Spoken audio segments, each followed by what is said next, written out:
Welcome back to After Battle. I'm your host, as always, Daniel Levi, your co-host, Shaq. We're going to be talking UFC Singapore, Holm versus Correia, but luckily there's some other fights on the card, too, that we're going to get down to breaking down. And Shaq, how's it going, man? It's going good, man. Last weekend was a good win. Ben 10, like we predicted. Kelly didn't come out with the win, but it is what it is, Brunson handled his business. He finished him in the first round, but we're moving on to this card, and let's go. I'll never make excuses for a bad pick. I mean, Kelly was just the wrong pick. But we did say that if he loses, it will be by first-round knockout. And first-round knockout it was. I mean, Derek Brunson's an animal, so much respect to him. But Ben 10, I mean, look, I thought he was going to win the fight, but I didn't think he was going to go out there and tap Tim Elliott out in the first minute. That was unbelievable. I mean, we were sitting here when the fight went down, and when he got that takedown, we were screaming, like, get out, get out, get out.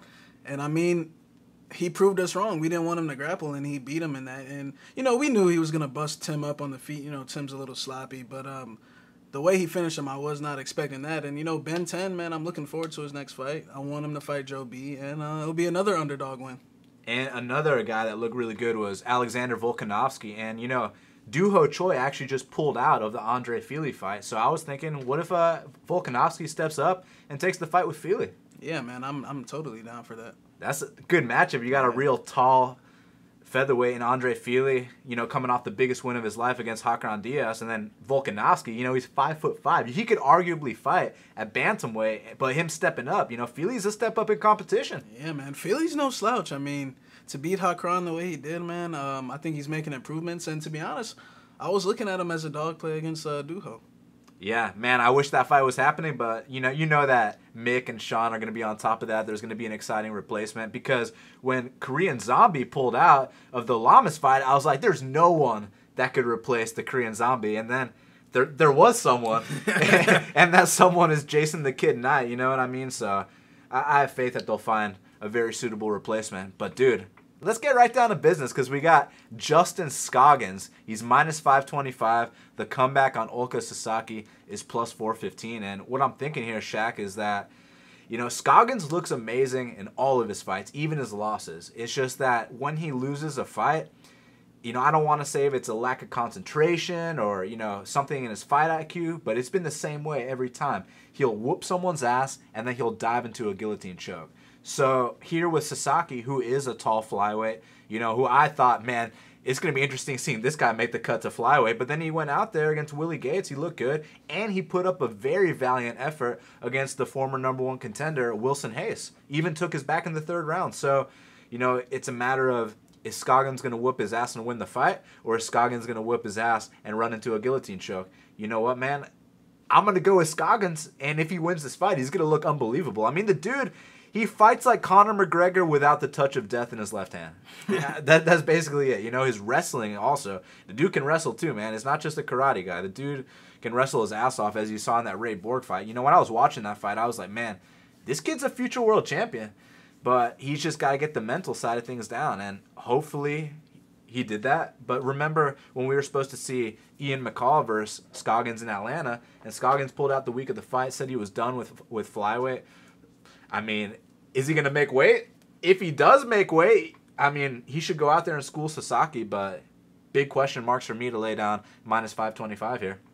I mean, yeah, when he pulled out of that McCall fight, I mean, me and you, we saw him in the hotel, and I mean, he looked like a broken man, He just looked like he was completely done, and he was completely out of the zone. But, man, my thoughts on Scoggins, man, I feel like he's so good, man, just on the feet, even the wrestling. Like, I know he does have that little guillotine issue, but man, when he's playable, when the lines on him are playable, man, I almost feel like inclined to play it because I feel like this dude has so much potential and he's so good with his karate. And I mean, we saw what he did to Borg. I mean, he schooled him in every aspect, beat him in every aspect, and I think the same thing's going to happen here. I think Sasaki will put up a tough fight. Sasaki, a very long flyweight. He also has tough cuts down to get there. I mean, when he cuts down, he looks sick, just like how Scoggins is going to look, But I just see Scoggins being better in every aspect of the game. The only way I see him losing is, like you said, a mental lapse, being lackadaisical, and him falling into not a slugfest, but just shooting an unnecessary takedown when he's styling on him, with the side kicks and the all the little fancy hook kicks and shit like that. And that's the only way I see him losing. But you know, I think Scoggins is gonna. I'm gonna say he's gonna finish. I think he's gonna finish Sasaki second round. Yeah, you know, I hope he goes out there and puts on a good performance, man, because, I mean, the kid has so much potential. We need him in the flyweight picture, man. Imagine Justin Scoggins with his mind right against dudes like Brandon Moreno, Sergio, Ray Board. Even DJ, if he's got his shit together. Exactly. Once he get Ben 10, when he gets his shit together, man, this dude is arguably the #1 contender at flyweight. Yeah, so let's see what he's got. But, man, well, like I said earlier, when Sasaki made the choice to drop to flyweight, you know, because I kind of question his toughness at bantamweight, but he goes out there and he fought very tough with Wilson Hayes. He survived spots that earlier in his career he might have not, you know, he might have given up. But then I remembered he's just a kid. He came into the UFC super young and he got fed to the wolves, you know? Yeah. Sasaki's, man, he's a tough dude, man. I think he's improving a lot. You know, I would like him to see him come to the States and train, you know, get that U.S. training. But, you know, he hasn't done that yet. But I still think even if he loses this fight, he still has a lot of potential. Definitely. Now, next up, we got Alex Caceres. He's -300. The comeback on Rolando Dai is +250. What are you thinking, man? You taking the longtime UFC veteran Alex Caceres, Bruce Leroy, or you think this newcomer's got something up his sleeve? You know, just like how we were talking about Scoggins earlier, I mean, you could say kind of the same thing for Caceres, not in terms of skill level, but just in the terms of mental lapses. You know, he likes to smile in there, play around. And, you know, let's get one thing clear. You know, when he did fight Yair, a lot of people think, oh, Caceres won the fight or it was really close. Look, he fought tough, but he lost 4 rounds. I mean, he lost, you know. He put up a tough fight, but he lost 4 rounds. I think Caceres' best days are behind him. After that fight, which I'm sure he put his all into, then he comes in to Jason Knight, and, you know, looks good early, and then, you know, Jason Knight did his thing, which he's known for. And, you know, after that, I'm not questioning his mental state now, but, man, I just feel like Caceres is, you know, he's a 500 fighter. And this kid died, you know, he's got good Muay Thai. You know, he's been fighting jobbers, and he's lost to some jobbers as well. But I feel like Caceres is not necessarily due to drop the ball, but he's prone to drop the ball. And not saying that him losing this fight is dropping the ball, but I feel like he might fight down to Dai's level, do a lot of unnecessary, flashy shit that he shouldn't be doing and catching himself in bad positions. And I'm gonna take Dai, man. I'm gonna roll with the +250 dog. I'm not gonna bet on it, of course, just because the kid's 8-4 and he's lost to some questionable dudes. But I'll take Dai. Yeah, I mean, I understand what you're saying, man, because, you know, Bruce Leroy is known for dropping the ball, but I think this is one of those fights where he can go out there, show his UFC experience, and maybe he can actually show off that flashy shit that has got him in trouble in the past, but maybe here he can find a way to make it work. But look, this kid Dai, I mean, he did have those early setbacks, but even a guy like Ben 10 had, you know, 5 knockout losses on his record before he made it to the UFC. So, in my opinion, it's good to get those losses out of the way. Then you come to the UFC, you're already mature, you know what it's like to bounce back. Because you guys know, you know, these prospects that come in undefeated, you know, and then they take that first L, some of them don't ever recover. Like, you remember Nicholas Dalby? Yeah. Came into the UFC undefeated, you know, looked good against Zaleski. Then he had that fight with Darren Till where, you know, he fought tough in the 3rd round, made it to a draw, but after that he was never the same ever again. And it was just like, it's sad to watch. It's crazy because the dude was a champion in Cage Warriors, and, you know, much respect to Nick Dalby, but it's just the fight game. You know what I'm saying? So with Caceres, it could be that time for him. You know, that might be all she wrote, but I do think he has enough to get this victory over the newcomer. So I'm going to take Alex Caceres as the winner at -300. Now, next up, we got Walt Harris. He's -325. The comeback on Cyril Asker is +265. Now, I see a lot of people confident in Walt Harris. Now, look, Walt Harris is one of these guys that he's got the potential. He's got the athleticism. He's got the knockout power. And when he puts it together, he's absolutely devastating, as you saw in his last fight against Chase Sherman. Even his fight against Cody East. When this kid puts it together, look out. But as a betting man, you know, the dude does have the tendency to drop the ball. He drops the ball a lot, Shaq. He's 2-5 in the UFC, okay? You know what I'm saying, man? And he's underperformed a lot. Now, Cyril Asker, You know, He's what we refer to as a jobber. his UFC debut, he goes out there, he gets knocked out by Jared Cannonier early in the fight, but he comes out there his second fight against a Russian. He goes out there and stops the Russian in the first round, and I was surprised because you know, I usually got the Russians over the Frenchmen. You know what I'm saying?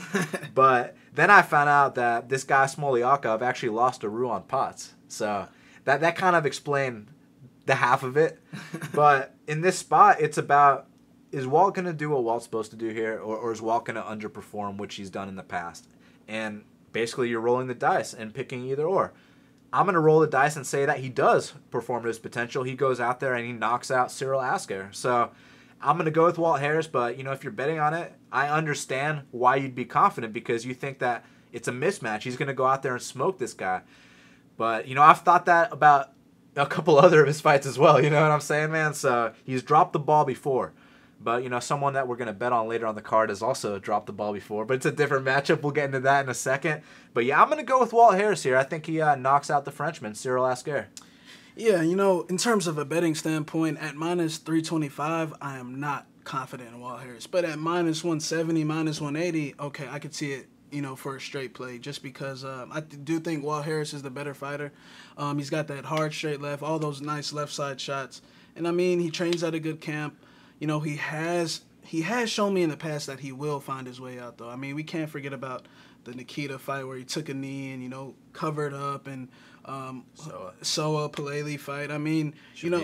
Yeah. So we know this dude, if he gets cracked real hard, he might look for an exit.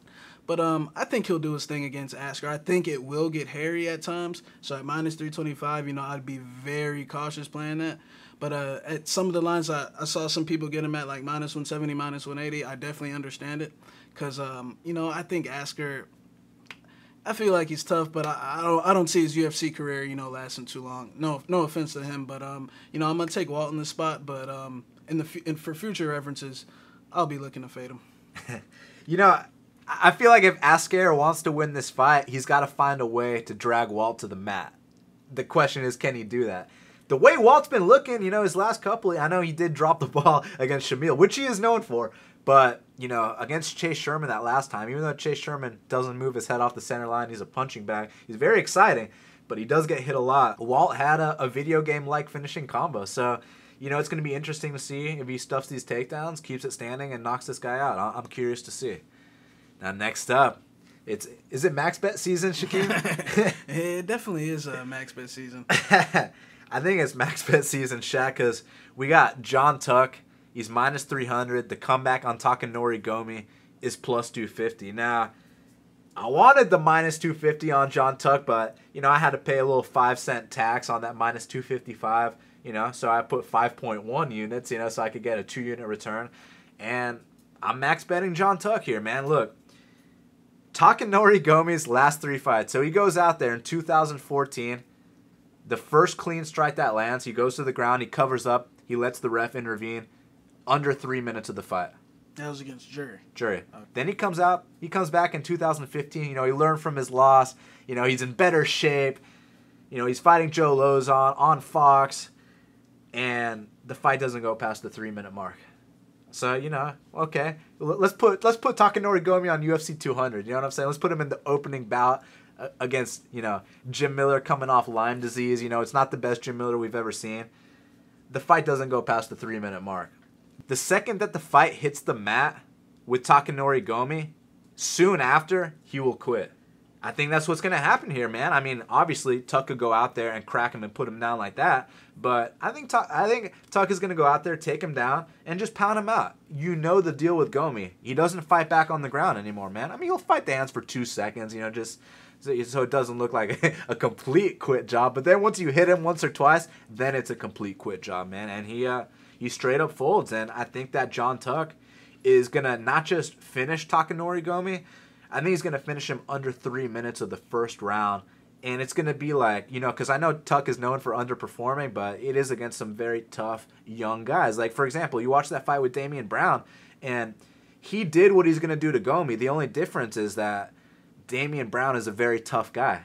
Damian Brown is willing to take that ass whooping up front, and as long as he's conscious, he's going to try to win that fight. That's the fundamental difference here. You know, Gomi's a complete shell of himself, man. So, you know, watch that Damian Brown fight. He drops Damian Brown in the first round. He takes him down and pounds him. He shows off his Abu Dhabi level jiu-jitsu that he was actually hyped for when he first came into the UFC, the way he takes his back. And this is going to be like his win against Tai Yun Bong, where it was like, wow, now we're seeing the potential of John Tuck. Now we see that when he's on his game, he is this explosive guy. It's just that he is known for dropping the ball, but he's not going to drop the ball in this fight.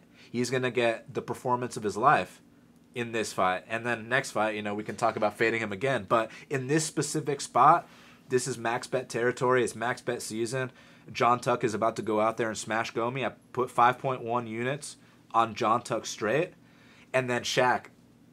I don't often play totals, but when I do, it's situations like this, and the under 1.5 was at plus 125, so I put 2 units on that as well.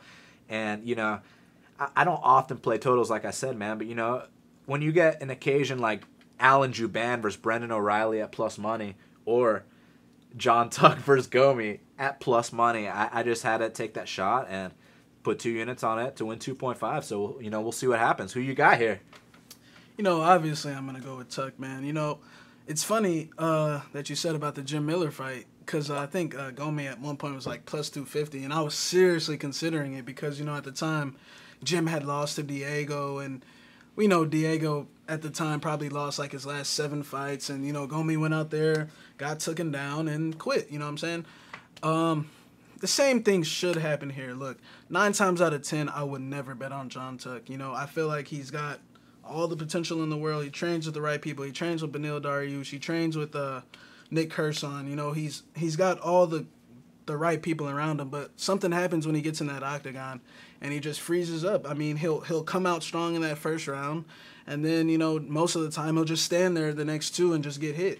But I don't see that being the case here, man. Gomi, in my opinion, shouldn't be fighting. I mean, since he came over to the state, the only thing I could see, you know, him being in a better spot is that the fight's in Asia. He doesn't have to make that long flight over. But, I mean, we've seen him lose in Asia anyways.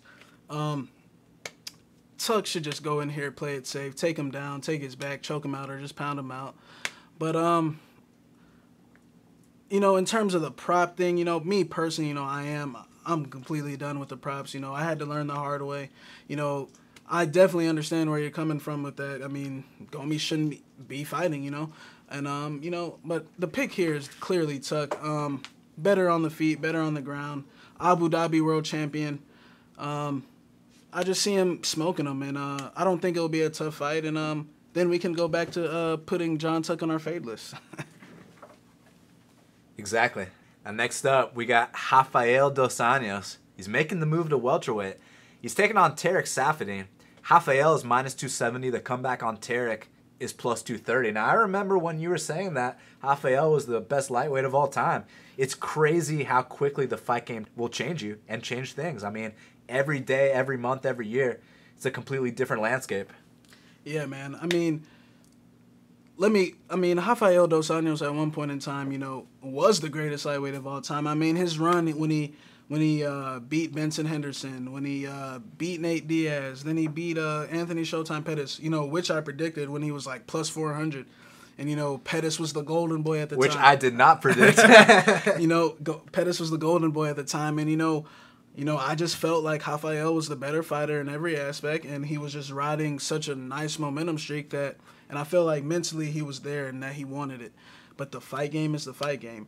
And, you know, remember when Conor and RDA were supposed to fight, when they were scheduled to fight, you know, and he pulled out of that fight. It feels like everything's just gone downhill from there. You know, he had that broken foot issue. And, you know, I feel like that broken foot, you know, that he might not, you know, say it affected him, but I feel like it has affected him, man, because that left kick isn't the same anymore. You know, it's still hard. You know, it's still that King's MMA, even though he doesn't train at King's anymore, it's still that King's MMA kick. But I just feel like dudes can take it now. And let's get one thing straight. Rafael isn't even a big lightweight. He's not. I mean, we can think of plenty of dudes at lightweight that are bigger than him, and he's moving up to 70. Now his opponent Tarek. My thing on Tarek is I feel like he's an amazing point fighter, but I feel like his toughness isn't there.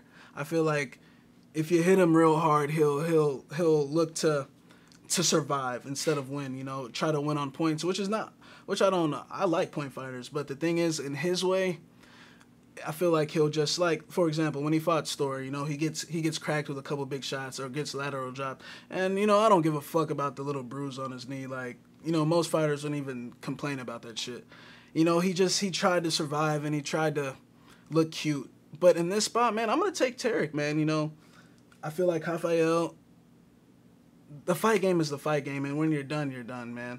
You know, Rafael is one of my favorite fighters of all time, but I just feel like I know when he's done. And, you know, moving up 15 pounds in a class where I feel like he's way too small, I feel like that he'll, not saying that he's going to find a way to lose, but I think his best days are behind him. And I feel like his ability to take punishment is not the same anymore, like the Alvarez fight. But you remember back in the day when this dude was taking flush head kicks by Anthony Pettis on the chin and, you know, just moving forward like it was pre-Reebok. Just, you know, moving forward. And it's a different time, man. The fight game is the fight game. Like last week, how we said, you know, 1 minute you're hot and the next minute you're not. Like, for example, Holm, you know. And, you know, I'm going to take Tarek, but I'm not going to bet on it because, you know, I'm not confident in Tarek's toughness. But, you know, I felt like Tarek looked good in his last fight against Dong, you know. I did think he lost. You know, most media outlets say, you know, Tarek won the fight, but I actually thought Kim won the fight. But that's because Tarek was shying away from punishment and, you know, moving back. And but I think he'll find a way to win this, man. I think RDA is not going to respond well to the punishment, and I think Tarek's going to edge out a split decision.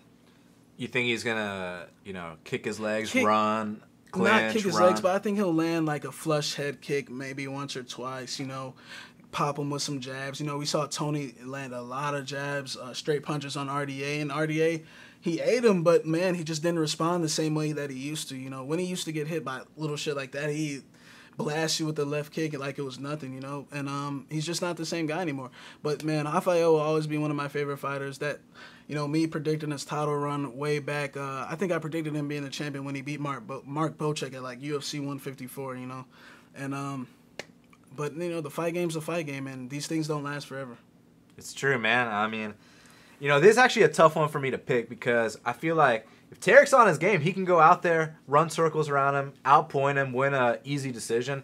But the thing here is that Rafael does bring that pressure style, which often gives Tarek fits. And, you know, he is a southpaw, you know, even though he's not training with Master Cordero, which is a huge red flag. Because, I mean, yeah. Master Rafael. He made Rafael. He took him to that title. Yeah. You know what I'm saying? You don't betray the people that brought you up. Even though the split was a mutual thing, you know. Allegedly. But we know most likely something happened. But maybe the training at Kings was taking a toll on Rafael, man. Who knows? Oh, yeah, that's a great point because, I mean, we know the deal when you train at Kings MMA. Certain people thrive there, but no matter who you are, I mean, those sparring sessions add up. When you talk about Friday night sparring at Kings MMA, like, you know, there's like stories about that. There's myths about their sparring sessions, man. You know, people get fucked up. You saw what happened to Jake Ellenberger. He was never the same. You know what I'm saying? So, I mean, go on YouTube. I don't know if the video's still up, but I mean, when Rafael was getting ready for the second Cowboy fight, the way they're sparring in there, bro, it's vicious. Like, they're fighting in there, you know? And speaking of their sparring videos, there's one with Master Rafael going to every single student and dropping every single one of them. He goes up to Benny, he drops them. Then he goes up to Werdoob, you know, the heavyweight champion at the time. He drops him with a knee to the body. Like, then he goes to, like, the bantamweight, drops him. You know what I'm saying? So, Master Cordero doesn't fuck around. Yeah, exactly.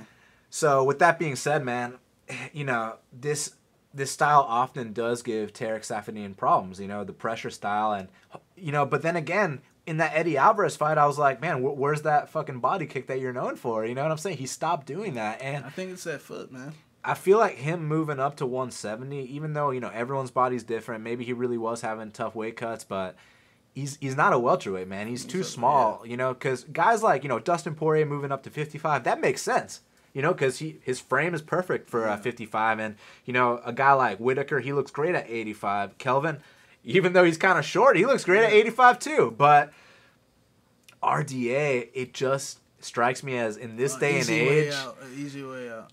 You know, because, like, I don't want to talk shit about Rafael because he's an incredible former champion and he's an awesome fighter. He's been in the UFC forever, man. But, you know, he leaves the coach that brought him to the title. He's moving up a weight class. And, you know, it just kind of seems to me like he's not taking it as seriously as he used to.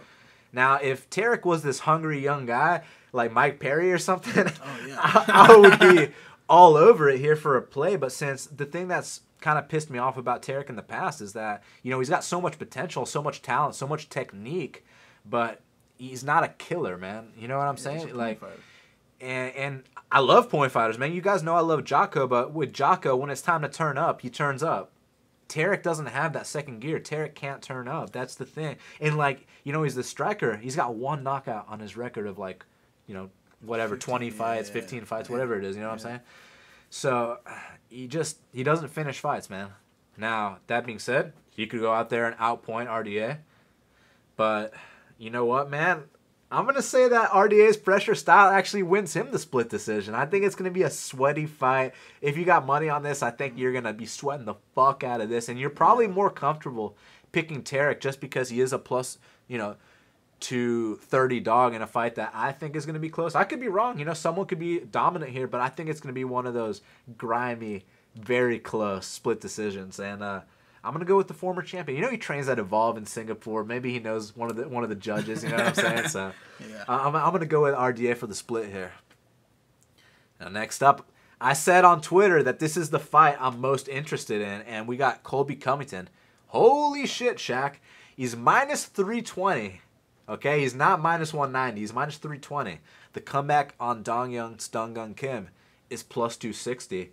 And the reason that I'm so intrigued by this fight, man, is because, Colby's been asking for a step up all this time. He's been calling everyone out in the top 15. He's saying that, you see what he said about Robbie Lawler? He said that Robbie Lawler left ATT because of all the beatings I gave him. And that's interesting because, I heard Robbie left because, you know how you walk in there and you see the pictures of all the fighters? Yeah. So I heard they got a picture of T-Wood in there with the belt. And he's just like, are you kidding me, man? Like, he doesn't even train. He doesn't even train here. I brought the belt back to ATT. Like, I completely understand where Robbie's coming from. But I was surprised Colby said that. Maybe it's true, maybe it isn't, but I'll tell you one thing. We're going to find out in this fight.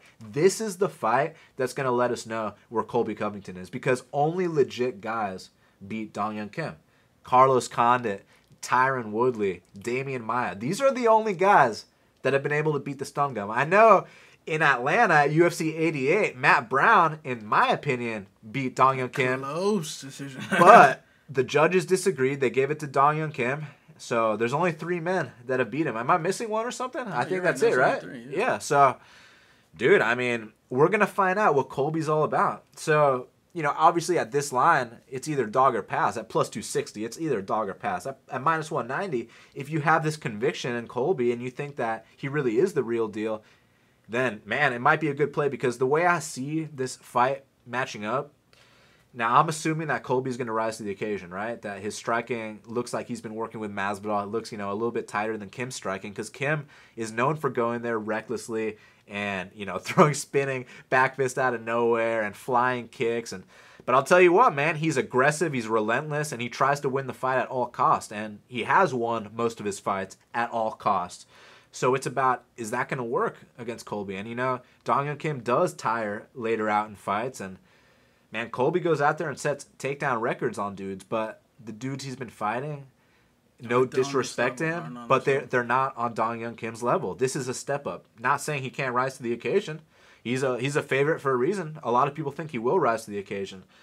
So now I got to guess. Is he going to rise to the occasion or not? You know what? I'm going to say he does, man. I'm going to say that this is the moment that he's been waiting for. He already had his first defeat. He got that out the way, and now he's poised to make a statement. And if he goes out there and he can capitalize on the mistakes of Dong Young Kim, he can go out there and win this fight as the favorite. But if he's simply too green, Dong Young Kim's gonna, he's gonna win this fight with his veteran experience. But I think that Colby's finally at the level where he can beat a guy as good as the Stun Gun. Yeah, man. I've been high on Colby since he came in. I knew about him, through Masvidal, before he even came into the UFC. And, I remember I parlayed him to beat Mike Powell in his, 7th pro fight. I think it was, UFC 187. So I've been high on him for a long time. And, this fight, it's wrestling versus judo. We got a D1 Pac-10 champion in Colby, and we got I'm sure he's a South Korean judo champion if we actually look it up, Kim. The thing is, man, I actually think Colby can have some success on the feet, Kim's been coming in real sloppy, just coming in, throwing big looping punches, trying to throw those little spinning elbows that he caught Hathaway with. And, although Colby, I don't think he's going to consistently take Kim down, He doesn't have to, man. He can just hold him against that fence, use some dirty boxing, kill the clock, and keep, stay in control of the rounds. But the more he makes it a firefight, the more he makes it, and he engages with Kim in these wild, crazy exchanges, that veteran in Kim is gonna come out, and Colby might get taught a lesson. But I don't think that's gonna happen here, man. I think Colby, training with Masvidal, ATT, man. I feel like, George might put something in his head to play this safe, just hold him against that fence. When he tires out, just, make sure you maintain your position. Maybe get 1 or 2 takedowns, brief, just to kill the clock. And, I think Colby's going to edge out a 29-28 close decision. I disagree with the line completely, man. I feel like Colby at the most should be minus 150 here. Minus 320, I feel like a lot of people are buying into the hype. So if you're considering Kim, consider that everyone's buying into the hype, so you might want to go into the opposite, man. When the public is on one guy like that, shit generally goes the opposite way. I mean, look, like Kyle Marley said on the show one of these past couple weeks, he said these big Vegas casinos weren't built on everyone being on the same guy. Exactly. So, I mean, these Vegas casinos know what they're doing, man. They know they set the line like that because, they know everyone's buying that Colby hype. And look, Colby sets a fucking relentless pace. I mean, he pushes you back into that fence. He throws those big overhand lefts, and his striking's getting better, man. But now it's gonna get tested at the cream of the crop of the division.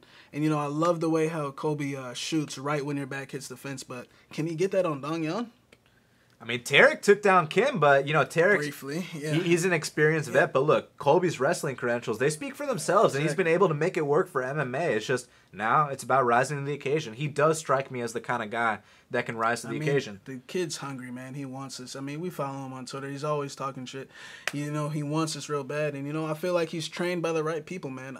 I feel like, being best friends with Masvidal, I mean, who better, to school you up on the game? Masvidal's been around forever. Masvidal can't go out there and fight for him, But I'm sure, Masvidal and Kim were scheduled to fight, so I know they're familiar with Kim, And I just feel like, he's brought up by the right people, and I feel like he is going to rise. Co-main event of the evening. You know what season it is? Max bet. It's Max bet season because we got Marcin Tybura. He's minus 250. He's still at the good price where you can get it in max bet range.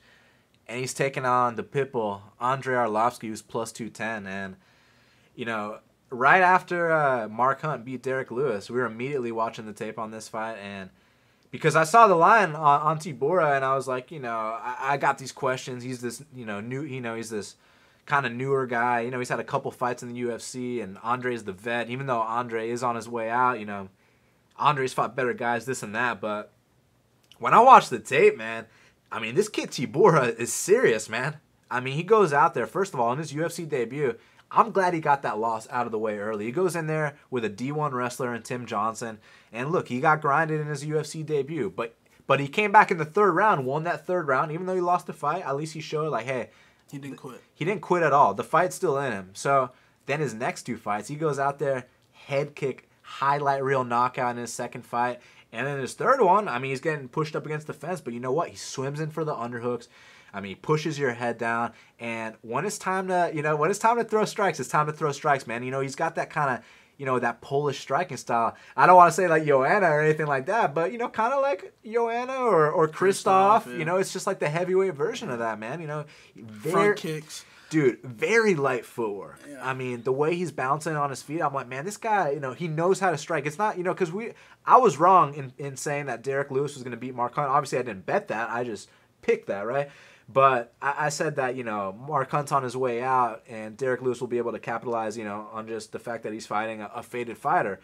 And I was like, even though his technique's kind of shitty, he'll find a way to win, right?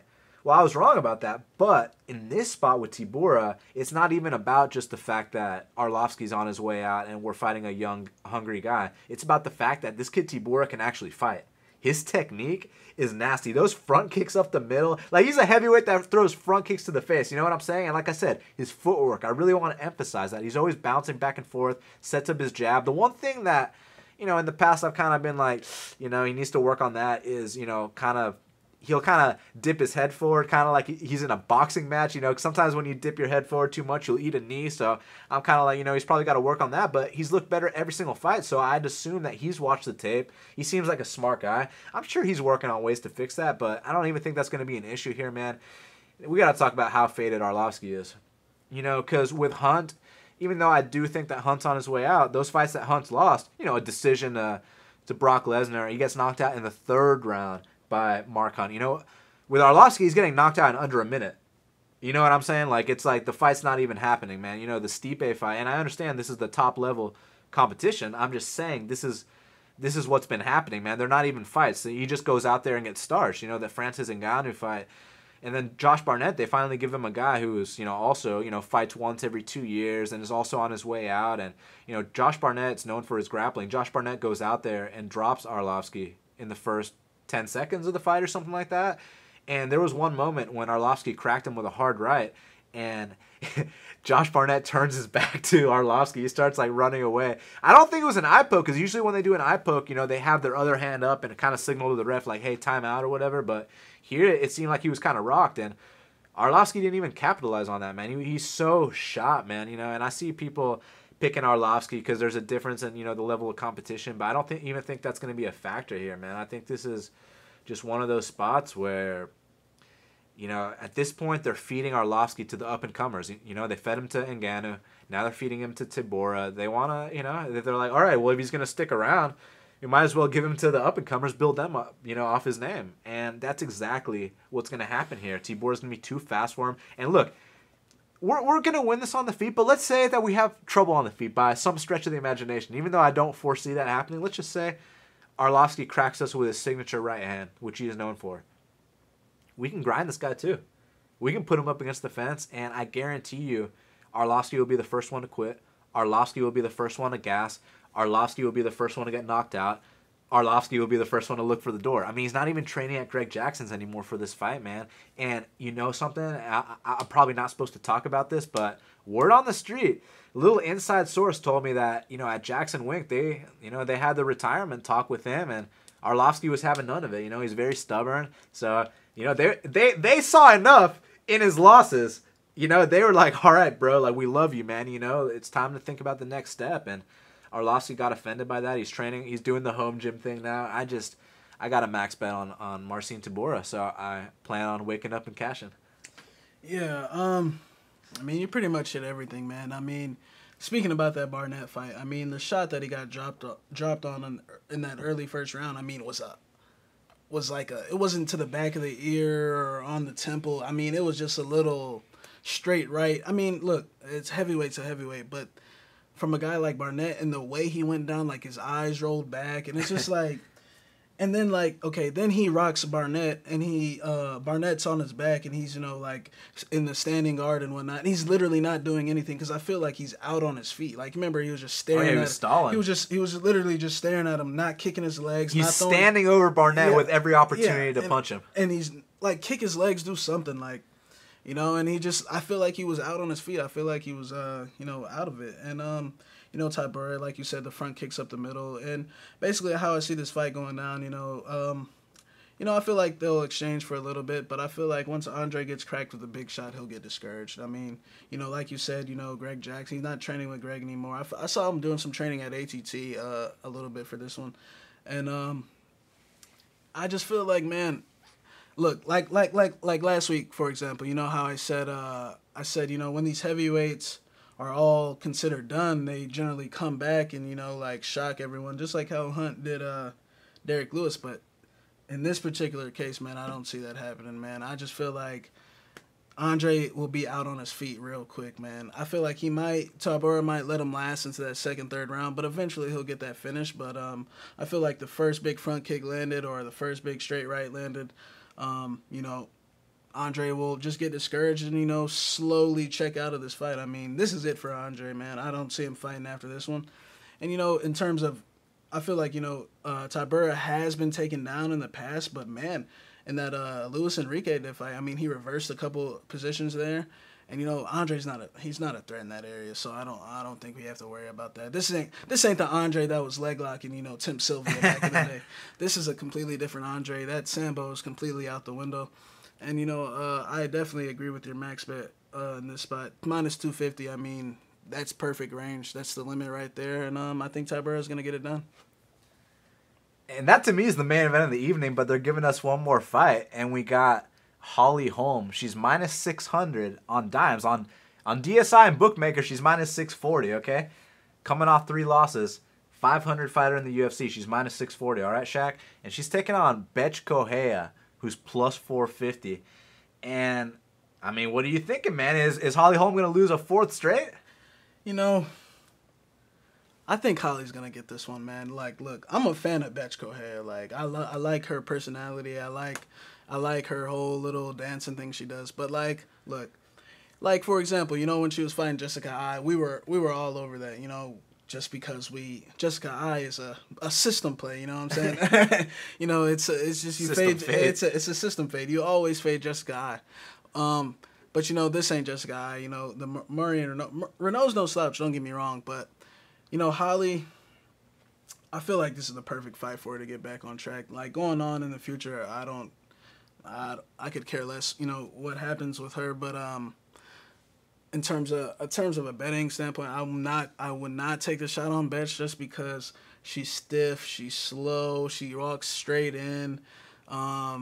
She doesn't have power in her hands. I mean, knocking out Shayna Baszler doesn't say anything.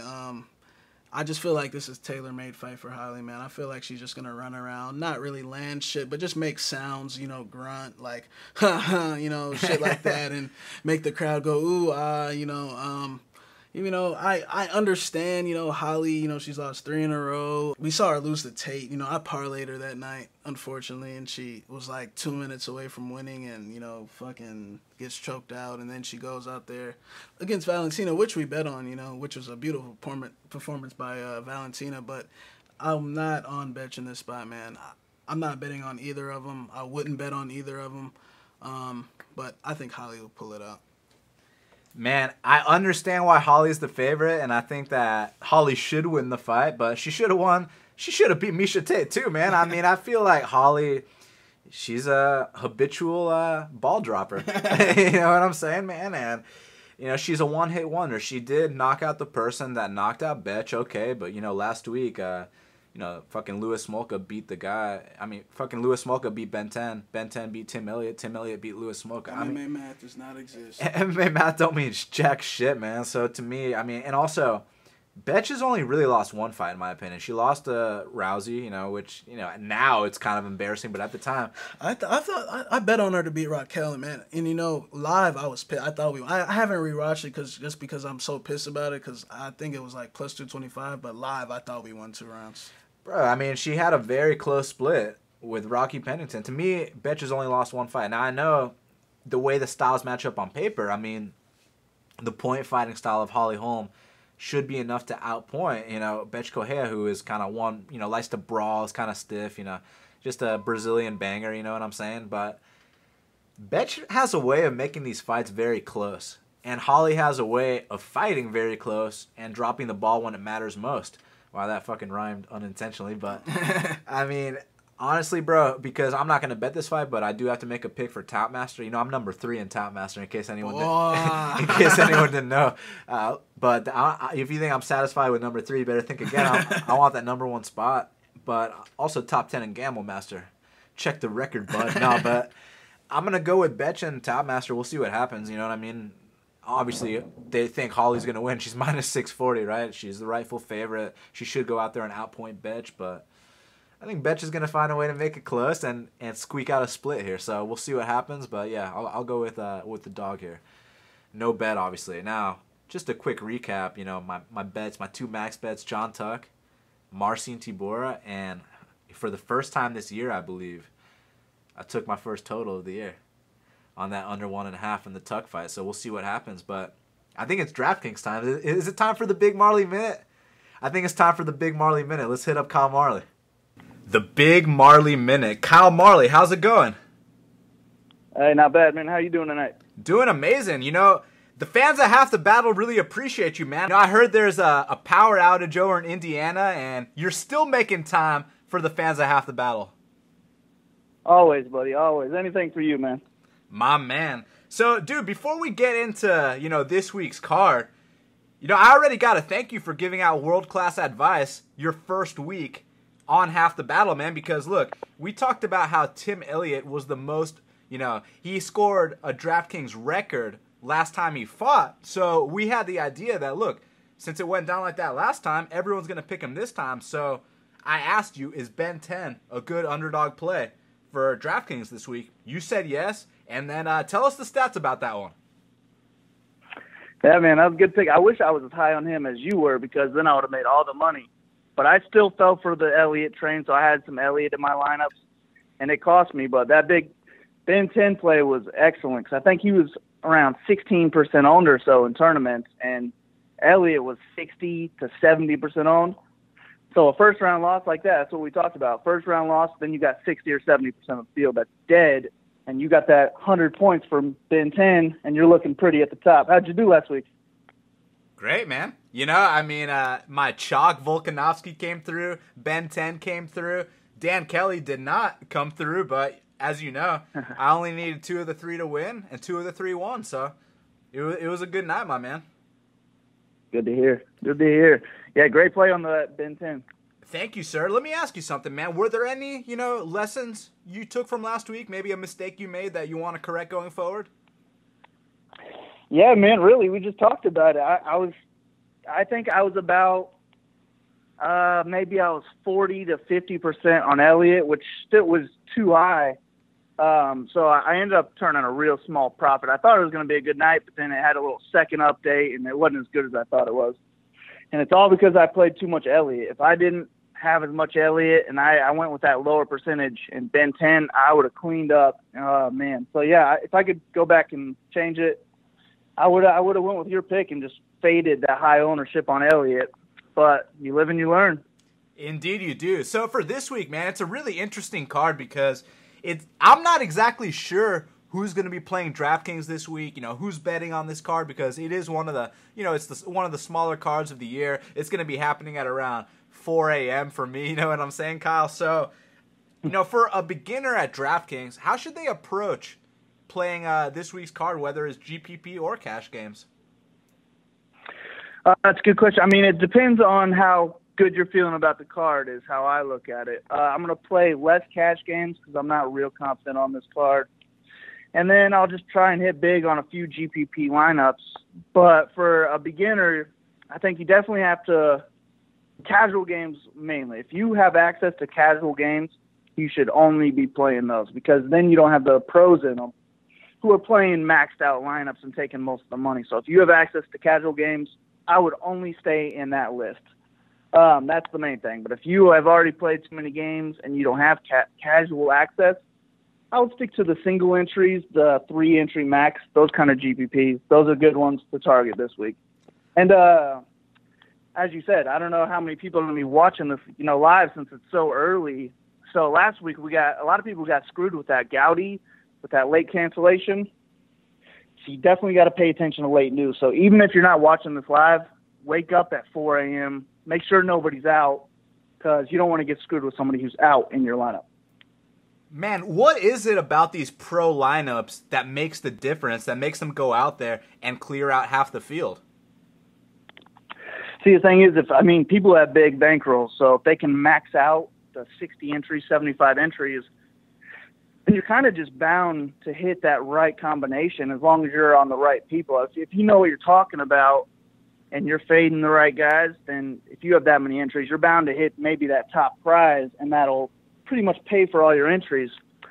So that's the problem with the pros, because they have pretty much unlimited bankrolls, and they max enter everything. So that's the problem with going in those big GPPs where they are fully maxed by the best of the best.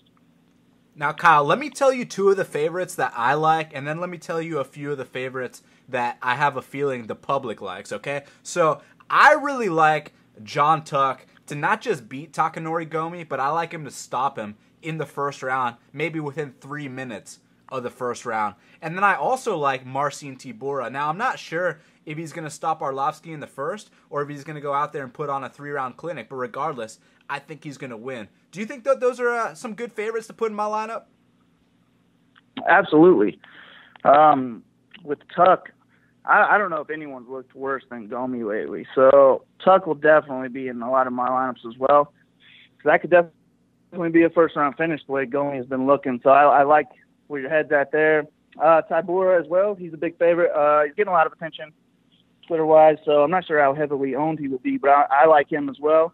But the reason I mainly like both those guys is because this is such a top-heavy card, so everyone's going to be on these huge favorites like Jing Liang and Scoggins. So if you can go down in that middle range and get the Tuck and the Tybura and those other smaller favorites, if they can still win, you're going to be turning out pretty big profits. So I like that strategy quite a bit. Now, Kyle, I'm personally going to be staying away from fights such as Colby Covington versus Dong Hyun Kim and Rafael Dos Anjos versus Tarek Saffiedine. But from your perspective, man, who should you go with for those fights? Because I feel like the public is going to be all over Colby Covington and Rafael Dos Anjos. And even though, they probably should be favored to win those fights, I mean, Tarek and Dong Hyun Kim at dog money, these guys are no slouches.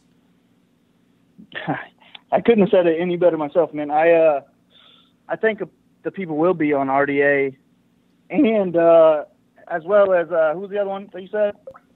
Colby Covington versus Dong Hyun Kim, yeah. Oh yeah, both those guys. Yeah, Colby and RDA, they'll both be heavily owned because they are pretty good DraftKings scorers, especially Colby. If you can get a whole bunch of takedowns, that racks up points. I do like both those plays, but I'm with you, man. Let's fade it. Let's let the public be on those guys because I think the odds are off on both of them. And with the odds, I like both those underdogs. So I could see me having some of them in my lineup. The thing is, it's really hard to fade a guy like Colby because if he wins, he's putting up 100 points with all his takedowns, unless he's going out there and testing his striking. But I agree, man. I don't know how these two fights are going to go, so I don't feel too confident in them. I'm thinking I'm going to let the public choose the wrong person, and I'll fade them. Now, obviously, like we said, we're probably going to be passing from Colby Covington in our lineups this week. But on average, is he usually a guy that scores a lot of points? Oh, yeah, a ton of points. He's one of the best guys you can have in DraftKings. Let's look at his game log.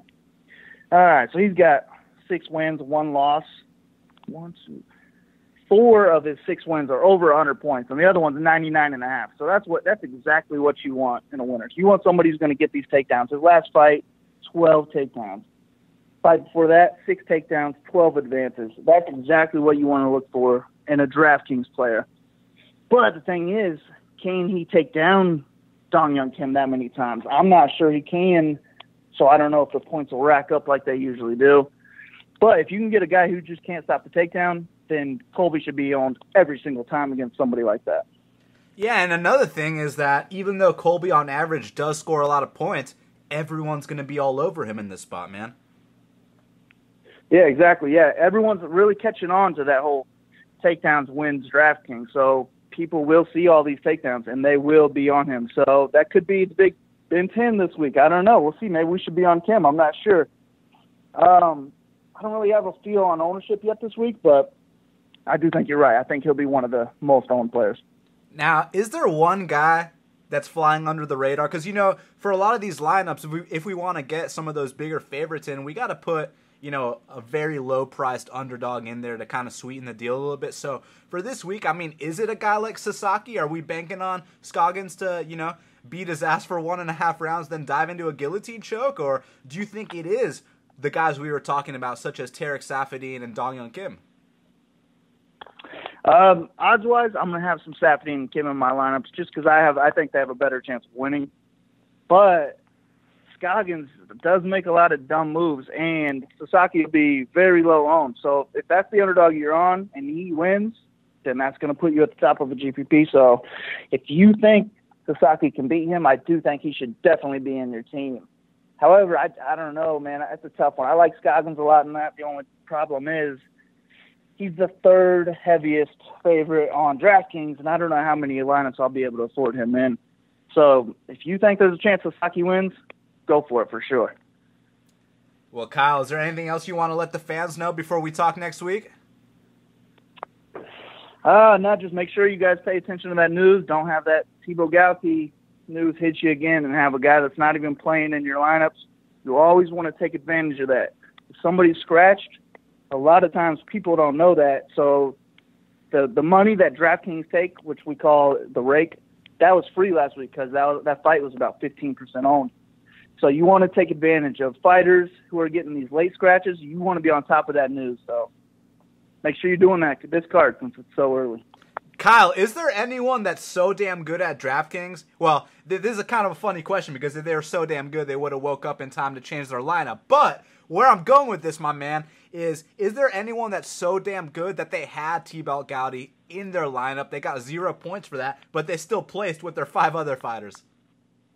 Dude, I wish you didn't even ask this question. I got killed by a few guys who were pretty good. I had a $215 head-to-head and a $109 head-to-head where my opponent had Gowdy in each of them. So I thought before the card, I thought I had it won. I was already counting my money. But somehow, man, those other 5, they got me. And that made my night so much worse than it could have been. But there are people out there who are good enough to get those 5 wins. I like to say get 4 wins and you're good in cash, but sometimes it doesn't do the job. So I was really mad about that one. I like to think I'm better than having people beat me with a 0 in their lineup, but can't win them all, right? But you know what, Kyle? That gives, us beginners hope that, we can fuck up majorly on, one of the first 2 fights and still go out there and, get a good score. Absolutely, absolutely. But the difference is these were head-to-head games, so these are your cash games. If these players had that lineup in a GPP, they're not going to win that GPP. Probably need the 6 wins in there. But yeah, if you have head-to-heads out and you have one player bust in that first round, still possible for sure. Well, Kyle, we're both top 15 in Gamble Master and Tout Master. The race for the number 1 spot. The year's almost over. Kyle, thanks for a little bit of your time, man. All right, man. Good luck in both of those. Thanks for having me on again. Glad to be part of the show. And good luck this weekend, man. Yes, sir. We'll talk next week, man. Kyle Marley knows his shit, this guy. This guy's real good, huh? He's sharp. All right, well, we got to talk about a couple of these preliminary fights because we got Kwan Ho Kwok. He's minus 130. The comeback on Russell Doan is plus 110. What are you thinking, man? Man, I see a lot of money came in on Doan, and, I don't understand why. I mean, look, when he came into the UFC, I feel like this is mainly due to him, subbing Leandro that one time. And, let's be honest here. I thought he lost to Brimage, and he's lost his. When you get rocked by Jared Sanders, I feel like your fighting career is coming to an end. He got beat on the feet in that fight. Look, go back and rewatch that fight. In the 3rd round, he got rocked, and then he got taken down and grinded, and then he gets smashed by Mersad, and I just feel like the Pedro fight. I feel like he comes out hard, but man, this dude Kwan Ho is light on the feet early, man. I feel like he'll come out light Doan up on the feet. It'll be competitive. Doan will crack him as well, but when Kwan Ho lands that one big shot, I feel like Doan will slowly look for the door, just like how I said Andre will, and I just feel like minus 130. I feel like people should consider that against a guy that I will say Doan has nothing to lose here. He has nothing to lose. He already should be cut, but I feel like they're giving him one more chance for taking that Mersad fight on short notice. And, man, I just feel like Kwan Ho might actually be playable at minus 130 because the more money has came in on Doan since this line open. Yeah, it's true, man. This is an interesting one for me to call. I'll tell you why. Because I feel like on the feet early, you remember that Pedro Munoz versus Russell Doan fight.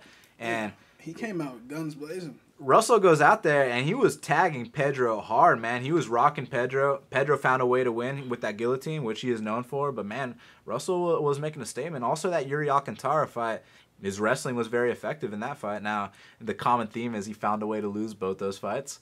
And maybe he finds a way to lose this one as well. But the thing with Kwan Ho, he comes out super athletic, super light on his feet, and he's throwing explosive stuff. He's throwing flying knees, big leg kicks, and his takedown defense early is real good. His get-ups are on point. It's just once he starts to get tired, that's when people are able to grind him. So my question here is Russell Doan going to be able to grind him out kind of like he was able to have success with his takedowns against Yuri Alcantara?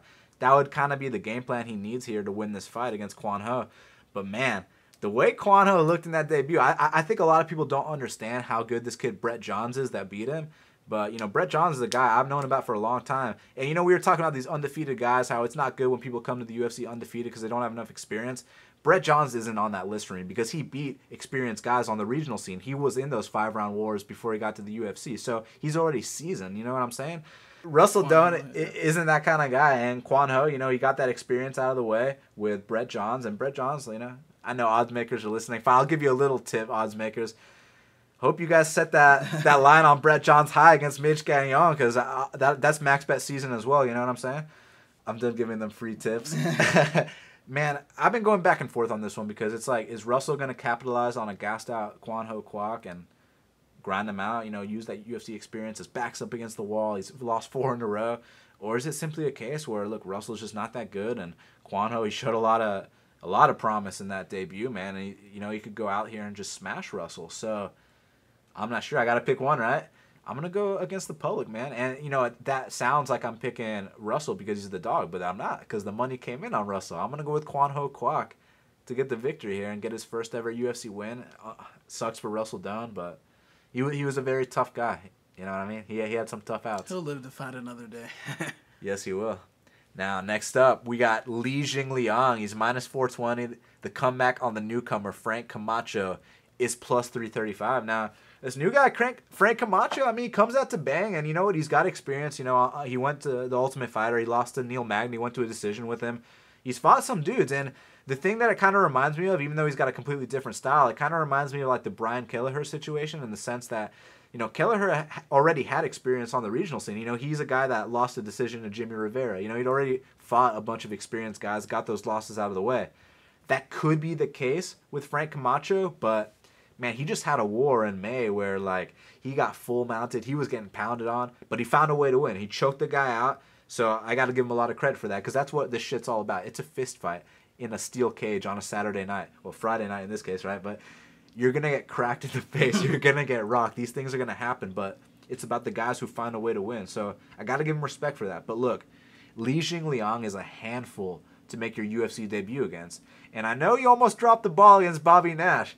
I think Nash is no slouch. I think Bobby Nash might just simply be a different animal, man. And, I know Lee gets wild in there at times. I know in the Keitaro fight, he found a way to lose, but I think this is one of those spots where, I think Li Jingliang is the best Chinese fighter of all time. And I think he's going to go out there, represent China, and get that victory. Yeah, man. For one, Frank Camacho is a lightweight moving up to 170 for this fight, Frank Camacho, he's a vet, he does some training at Alliance. But, man, I understand why. I actually understand why people would parlay Li Jingliang. I wouldn't parlay it with anyone else on this card. I would leave it open. I wouldn't risk it with any of the other favorites. But, I would leave it open. But I think Leo is going to come out, handle his business. Frank might put up a tough fight just because it's been a long time coming for him. But it is good that he's already faced adversity, on the Guam scene and, taking his L's. And, he is an experienced fighter. I've known about him for a long time. But Lee should handle business here. Well, Shaq, we got to talk about the fight to watch and the fighter to watch. So, Shaq, what is the fight to watch for UFC Singapore? I think it's the people's main event, Colby Covington versus Dong Hyun Kim. We're going to see if Colby is one of these future, top contenders. He's had a lot of hype about him since before he came into the UFC. And like you said, the only dudes to beat Kim are the elite guys. And we're going to see if Colby adds his name to that list. And, if he wins this fight, man, he's going to shake things up at welterweight. You could throw him in there with a lot of people. So that's my fight to watch. My fight to watch is Justin Scoggins versus Sasaki. I understand that it's a minus 525 against a plus, 415. It's a mismatch on paper, but I think it has the potential to be one of the most exciting fights to watch on the card. Now, the reason I say that is because, like we were saying earlier in our breakdown, Scoggins should go out there and school this guy, but Sasaki is one of these, tough, scrappy, kind of like a Tim Elliott kind of guy that'll go out there and do some funky stuff. And if Scoggins, runs into a guillotine head first, that's going to be very exciting. But if Scoggins also goes out there and whoops his ass for 3 rounds or finishes him, that's going to be exciting as well. So that's my fight to watch, Shaq. Who is your fighter to watch for UFC Singapore? A guy you just mentioned, Justin Scoggins, man. I want Justin Scoggins to succeed at 125 because I really feel like he could beat Demetrius Johnson on the given night. I feel like he's got all the potential in the world. I feel like his game's well-rounded besides the submission defense. And I just want him to get his head right and, get through this fight, move on, and, challenge the top flyweights like Ben 10, Sergio, Brandon Moreno. Like, I want him to be in that picture because I know he can beat these guys. My fighter to watch is John Tuck. Look, he has all the potential, man. I mean, he trains at King's MMA. He's a very athletic guy. He's known for hurting all of his opponents really badly in that first round. But he's been fighting tough, hungry up-and-comers, and now he finally gets, an old veteran with a name that he can go out there, get that signature win, and finally people will be like, oh yeah, remember that time that John Tuck smashed Takanori Gomi? Because now we talk about the Tai Yun Bang fight, but that's only amongst hardcore fans. None of the casuals know who Tai Yun Bang is. Everyone knows who Takanori Gomi is. So I think that after Tuck goes out there and gets this win, people will be like, man, he brings something interesting to the table. So John Tuck is your fighter to watch. Well, Shaq, we did it, man. Another card in the books. We did our breakdown. And are you going to be waking up at 4:30 a.m. to watch this card? I'm not. I'll watch, I'll wake up and watch a few live like Colby and Dung, Tuck, or Andre and Tybura, RDA, just the main card fights for the most part. And Scoggins, I got to get up for that. So, Shaq, let them know where to follow you on social media, man. Yeah, man. Follow me at MMA Genius 05 and, just hit me up. Make sure you follow me on Twitter at BestFightPicks. Go to bestfightpicks.com for the plays. Subscribe to Half the Battle on iTunes, SoundCloud, YouTube, and Stitcher. And hook up the 5-star reviews. Look, just like your favorite fighters are in that top 15, we want to be on that top 15 on the iTunes chart. So the way for you to help us do that is just go out there and give us that 5-star review on iTunes and Stitcher. We really appreciate it. And until the next time, let's cash these bets.